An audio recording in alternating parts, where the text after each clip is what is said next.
السلام علیکم ناظرین، آپ دیکھ رہے ہیں انیب وسیم ریمارکس۔ میں ہوں انیب وسیم۔ ناظرین، پچھلی صدی نے جہاں بہت سے اہم واقعات کو درپیش آتے دیکھا ہے، وہیں اس صدی نے یعنی کہ 20ویں صدی نے ایک بہت بڑی طاقت کا عروج اور زوال بھی دیکھا ہے۔ یہ طاقت کوئی اور نہیں بلکہ سوویت یونین کہلاتی ہے۔ وہ سوویت یونین جو کہ ایک زمانے میں یعنی پچھلی صدی میں دنیا کی ایک مضبوط اکائی تھی، اتنی مضبوط کہ دنیا کی دوسری بڑی اکائی کے ساتھ سر جنگ میں نہ صرف سرگرم عمل رہی بلکہ کئی محاذوں پہ اسے شکست دینے میں بھی کامیاب ہوئی۔ مگر پچھلی ہی صدی نے اس سوویت یونین کا انحطاط بھی دیکھا، ایسا انحطاط کہ چند ہی سالوں میں، محض چند ہی سالوں میں یہ پوری کی پوری ریاست یعنی کہ پورے کا پورا سوویت یونین ایک ایسے زوال، ایک ایسے انحطاط کا شکار ہوا کہ پھر 1991 میں 15 مختلف ٹکڑوں میں، 15 مختلف ریاستوں میں ٹوٹ گیا۔ اسی ملک کہ ایک انٹیلیجنس ادارے یعنی کہ KGB میں کام کرنے والا ایک نوجوان شخص، وہ اس پورے انحطاط کو بڑی قریب سے دیکھتا رہا، اتنا قریب کہ وہ جانتا تھا کہ ایسی کون سی وجوہات ہیں جس نے سوویت یونین کا یہ زوال تشکیل دیا ہے۔ یہ شخص KGB کا ایک آپریٹو تو تھا ہی،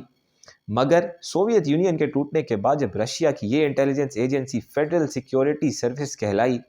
تو اس میں بھی بطور آپریٹو کام کرتا رہا، اور اس کی قابلیت کی بنا پہ وقت نے، قدرت نے اسے روس کی صدارت کا منصب بھی آفر کیا۔ آج دنیا اس شخص کو ولاڈیمیر پوٹن کے نام سے جانتی ہے، وہ ولاڈیمیر پوٹن جو کہ سابقہ سوویت یونین سے ٹوٹنے والی ایک ریاست یعنی کہ روس یعنی کہ رشیا، اس کے موجودہ صدر ہیں۔ صدر پوٹن ایک خاص سٹانس رکھتے ہیں ان تمام مملکتوں کے بارے میں جو کہ سن 1991 میں سوویت یونین سے علیحدہ ہوئیں، اور وہ یہ مانتے ہیں کہ آج یا کل، جلد یا بدیر، کبھی نہ کبھی ان 15 ریاستوں کو جو کہ سن 91 میں سوویت یونین سے علیحدہ ہوئیں، کبھی نہ کبھی روس انہیں اپنے ساتھ انضمام ان کا کرے گا۔ دور حاضر میں اگر ہم دیکھیں تو وہ تمام ہی ریاستیں جو کہ سابقہ سوویت یونین کا حصہ تھیں، ان میں آج صدر پوٹن اور روس کا ایک گہرا اثر و رسوخ ہے، جیسا کہ بیلاروس، جیسا کہ بالٹک سٹیٹس یعنی اسٹونیا، لیٹویا، لیتھوینیا، اور جیسا کہ سینٹرل ایشین سٹیٹس جس میں قزاقستان شامل ہے، ترکمانستان، تاجکستان، قزاقستان، اور یہ تمام ریاستیں جو کہ سابقہ سوویت یونین کا حصہ تھیں۔ مگر ایک ریاست ایسی ہے جو کہ صدر پوٹن کو مستقل طور پہ تنگ کرتی ہے، اور اس ریاست کا نام ہے یوکرین۔ تنگ کرنے کی وجہ یہ نہیں ہے کہ صدر پوٹن بے بس ہیں، تنگ کرنے کی وجہ یہ ہے کہ یہاں جو حکومتیں آتی رہی ہیں،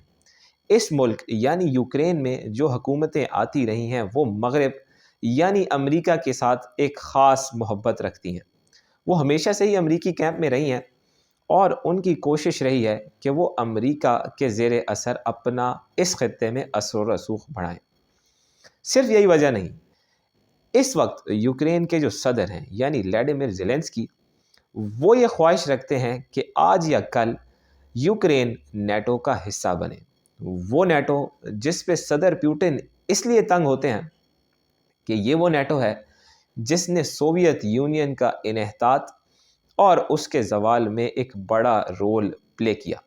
جغرافیہ یہ بہت اہمیت کا حامل ہے، اور آپ دیکھ سکتے ہیں سلائیڈ جو آپ کی اسکرین پہ چل رہی ہے، اس میں جغرافیہ کس قدر اہم ہے اس کا اندازہ آپ کو اگلے چند لمحات میں ہوگا۔ موجودہ حالات کچھ ایسے ہیں کہ رپورٹس بتا رہی ہیں کہ صدر پوٹن کے زیر اثر چلنے والا روس وہ یوکرین پہ کچھ پلان کر رہا ہے، کوئی خاص فوجی سرگرمی صدر پیوٹن پلان کر رہے ہیں۔ الجزیرہ وہ اپنی خبر میں یو ایس انٹیلیجنس حکام کو کوٹ کرتے ہوئے یہ کہہ رہا ہے کہ رشیا کو یوکرین پہ چڑھائی کرنے کے لیے فل سکیل انویژن لانچ کرنے کے لیے جو اماؤنٹ چاہیے، جو فوجی تعداد چاہیے، اس کا 70%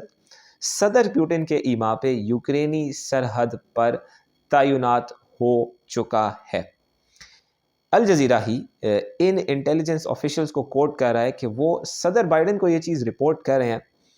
کہ رشیا یعنی روس اس وقت نہ صرف زمین پہ کچھ سرگرمی کرنے جا رہا ہے، بلکہ یوکرین کے جنوب میں واقع بلیک سی یعنی کہ بحیرہ اسود، وہاں بھی کوئی ایکٹیویٹی پلان کر رہا ہے۔ اور الجزیرہ کہہ رہا ہے کہ یوکرین کے جنوبی ساحل پہ بھی روسی شپس موجود ہیں جو کہ اس موقع کی تاک لگائی بیٹھی ہیں کہ کب روس کی یوکرین کی جنوبی سرحد سے روسی فوج لانچ کی جائے۔ صرف یہی نہیں، یہ بھی بیان ہو رہا ہے کہ یوکرین اس وقت ایک بڑے سائبر حملے کی زد میں آ سکتا ہے۔ صرف یہی نہیں، بڑے ڈرون اٹیکس کے ہونے کے بھی خدشات موجود ہیں۔ CNN اس نے اپنی تازہ ترین خبر میں ایک سیٹلائٹ امیجری شو کی ہے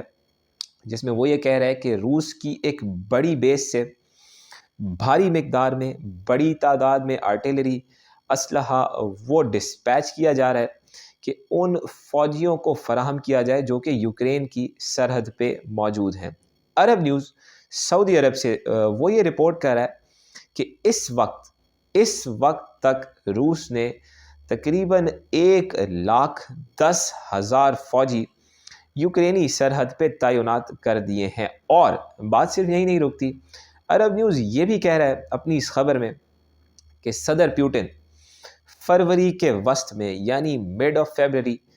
یوکرین پہ چڑھائی کرنے جا رہے ہیں۔ روس کی اگر میں بات کروں تو روسی پریس یہ کہہ رہا ہے کہ موجودہ بلڈ اپ جو بھی ہے اس کے نتیجے میں روس محض 72 گھنٹوں میں یوکرین کو فتح کر سکتا ہے۔ یہاں پہ روسی صدر کی ایک اور چال کا تذکرہ کرنا چاہوں گا، اور وہ یہ کہ جہاں روس یوکرین کو شمال مشرق سے گھیرنے کی کوشش کر رہا ہے، وہیں صدر پیوٹن کے ایک یار خاص جن کا نام ہے الیگزینڈر لوکاشینکو، جو کہ بیلاروس کے صدر ہیں، وہ بیلاروس جو کہ یوکرین کے شمال مغرب میں واقع ہے، اسے شمال مغرب سے گھیرنے کی کوشش کر رہا ہے۔ یعنی بیک وقت جہاں روسی فوج یوکرین کی شمال مشرقی سرحد پہ تعینات ہو رہی ہے، وہیں بیلاروس کی افواج کی بھی مدد لی جا رہی ہے کہ وہ یوکرین کو شمال مغرب سے دبوچے۔ بات صرف یہی نہیں رکتی، اس کے پس منظر میں ایک یہ چیز چھپی ہے کہ بظاہر تو آپ کو یہ یوکرین اور رشیا کا کانفلکٹ نظر آتا ہے، مگر اس کے پیچھے دنیا کی دو بڑی طاقتیں ہیں، ایک تو ہے روس اور دوسری ہے امریکہ، جن کے آمنے سامنے آنے کے اندیشے، خدشات پہلے سے بہت زیادہ ہیں۔ تلخیاں اپنے عروج پہ ہیں اور یہ گمان کیا جا رہا ہے کہ کسی بھی وقت کوئی بڑی لارج سکیل فل فلیج وار یہاں پہ دنیا کے اس خطے میں وہ پیدا ہو سکتی ہے۔ یہاں پہ دنیا کی کئی قوتیں انوالو ہوئی ہیں اور انہوں نے امن کی کوشش کی ہے، جیسا کہ فرانسیسی صدر ایمینوئل میکرون وہ ماسکو کے دورے پہ تھے، وہاں پیوٹن سے ملاقات ہوئی اور کافی سازگار ملاقات ہوئی، جس میں پیوٹن نے یہ بھی کہا کہ ملاقات کنسٹرکٹیو ہے، مگر میں یوکرین پہ جو لائن رکھتا ہوں اس پہ پیچھے ہٹنے سے قاصر ہوں، میں اس پہ زیرو کمپرومائز کر رہا ہوں۔ میری گزارش ہے کہ اگر امریکہ چاہتا ہے کہ میں یوکرین پہ چڑھائی نہ کروں تو نیٹو کو مشرق کی طرف بڑھنے سے روکا جائے۔ بالکل اسی طرح جرمنی بھی اپنا رول پلے کر رہا ہے اور جرمن چانسلر ان کی صدر بائیڈن سے ملاقات ہوئی ہے کہ کسی طرح ٹیمپریچرز کو ذرا نیچے لانے کی کوشش کی جائے۔ ترک صدر رجب طیب اردگان وہ بھی اس پورے سینیریو میں انوالو رہے ہیں اور انہوں نے نیٹو کے سیکرٹری جنرل سے رابطہ کیا اور کہا ہے کہ آپ کوشش کریں کہ اس مسئلے کا سیاسی یا سفارتی حل تلاش کریں، کیونکہ جنگ کسی بھی اس خطے کے کسی بھی ملک کے انٹرسٹ میں، مفادات میں نہیں ہے۔ پھر آتا ہے دنیا کا ایک اور بڑا ملک جو کہ اس سب کو خاموشی سے دیکھ رہا ہے، اور اس ملک کا نام ہے چین۔ چین صدر پیوٹن کی سپورٹ میں کھڑا ہے اور کہہ رہا ہے کہ وہ یوکرین پہ جو بھی لائن لیں گے ہم ان کے ساتھ ہیں، مگر یہاں پہ دنیا کے لیے ایک اور کنسرن پیدا ہوتا ہے، وہ اس لیے کہ بالکل وہی پوزیشن جو کہ اس وقت یوکرین کی ہے، وہی پوزیشن چین کے ایک ہمسایہ ملک کی بھی بنتی ہے، اور اس کا نام ہے تائیوان۔ یعنی وہ یوکرین جو کہ اس وقت روس اور امریکہ کو آمنے سامنے لا رہا ہے ایک جنگ کے محاذ پہ، بالکل اسی طرح کی ایک پوزیشن تائیوان کی بھی ہے، جو کہ کسی بھی وقت چین اور امریکہ کو آمنے سامنے لے کے آ سکتا ہے۔ تو اس پہ چینی بڑے کلوزلی مانیٹر کر رہے ہیں، جس طرح صدر پیوٹن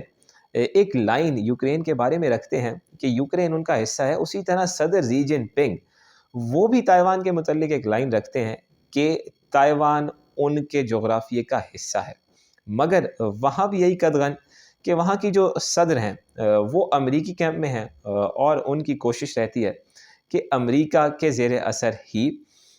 کام کریں، مگر زی جن پنگ بھی کم و بیش وہی لائن رکھتے ہیں تائیوان کے متعلق جو کہ صدر پیوٹن یوکرین کے متعلق رکھتے ہیں۔ تو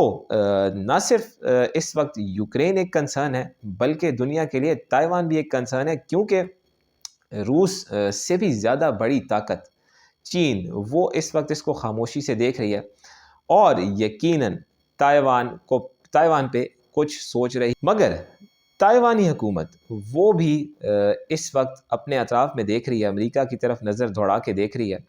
کہ امریکہ یوکرین پہ کیا لائن لیتا ہے، کیونکہ جو لائن امریکہ یوکرین پہ لے گا کم و بیش وہی لائن تائیوان کے کیس میں بھی لی جائے گی۔ تو کنسرن ہر طرف ہے، اور سب سے بڑا کنسرن یہ ہے کہ دنیا کی دو بڑی طاقتیں یعنی کہ روس اور امریکہ ان کے ایک فل فلیج وار سینیریو میں آمنے سامنے آنے کے امکانات پہلے کسی بھی موقع سے بہت زیادہ وسیع ہیں، بہت زیادہ امییننٹ ہیں۔ اس وقت پورے کا پورا خطہ ایک جنگ کے دہانے پہ ہے، پارا 7ویں آسمان پہ ہے، تلخیاں عروج پہ ہیں، اور یہ بھی کہا جا رہا ہے کہ اس وقت جو سچویشن ہے وہ سرد جنگ کے بعد پیدا ہونے والی سچویشن میں سے سب سے زیادہ انٹینس ہے۔